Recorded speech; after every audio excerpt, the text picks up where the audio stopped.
Our first school is Our Lady of Lourdes Regional School, and it's a senior named Rachel.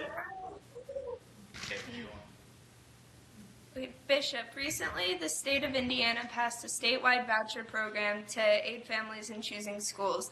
According to reports, a large percentage of families have chosen Catholic schools. Do you believe this can happen here in Pennsylvania with the SB 1 bill? And what are we doing as a diocese to help push this along?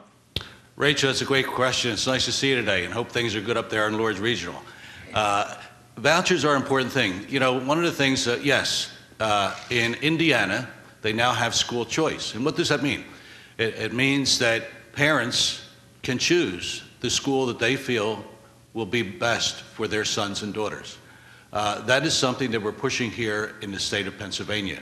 Right now, as you mentioned, there is a Senate bill, SB 1, which would give your parents the right to choose the school that they want for your children, so that your parents would not have to be penalized for sending you to a Catholic school. The reality today is your parents pay taxes, they pay school taxes, and they don't use the public school. They want you to have a Catholic education. And so they have to pay additional money to pay tuition to send you to Catholic schools. And really, we live in a country that's based upon freedom of choice. But the reality is, it seems so often that parents are not allowed to choose the school that they feel is most important for their children. So what are we doing here in Harrisburg?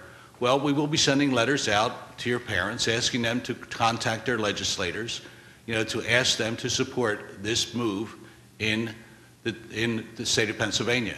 As you mentioned, in Indiana, they now have school choice. And this year, 1,200 children moved from the public schools into Catholic schools because that's what their parents wanted them to have. And we need you also, especially you seniors now at Lourdes. You're at the point now where you can take responsibility for your country. And so you must contact your legislators and not only ask, but demand that they support choice in education. Your parents are the first educators of children in the ways of faith.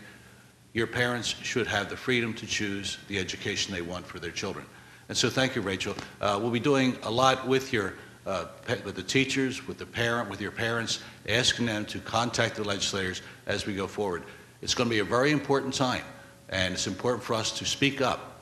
And that's for all of our students. When you go home today, make sure you tell your parents, you have to contact our legislators, our representatives, and our senators, and tell them we need school choice in Pennsylvania. But thank you, Rachel, for that question.